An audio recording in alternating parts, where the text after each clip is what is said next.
మాలతి, నువ్వు ఎంత చెప్పినా వినకుండా నీ మాటనే తప్పు వదిన.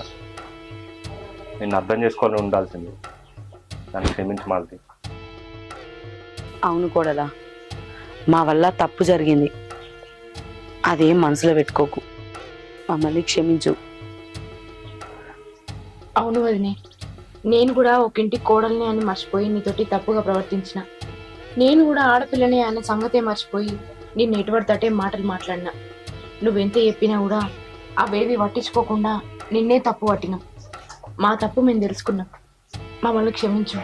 బిడ్డ, నువ్వు కూడా నా బిడ్డ లాంటిదని మర్చిపోయి తప్పు చేసిన బిడ్డ, నన్ను క్షమించు. మా తప్పు మేము తెలుసుకున్నాం కోడలా. ఈ కాడ నుంచి వెళ్ళి ఈ ఇంట్లో ఎలాంటి తప్పు జరగకుండా నేను చూసుకుంటా. అందరం మంచిగా కలిసి ఉందాం. ఏందత్తమ్మా, అందరం కలిసి ఉందామా? మీరు చేసింది నేను అంత తొందరగా మర్చిపోలేను. మీరందరూ ఇంట్లో ఉండాలంటే నేను చెప్పినట్టు వినాలే. సరే బిడ్డ, నువ్వు చెప్పినట్టే వింటాం. గది గిట్లన్నారు మంచిగా ఉన్నది. తోక జాడిచ్చారు అనుకోరి, మళ్ళా జైలుకు పంపించి చిప్పకూడదు తినబెడతా. నడవది.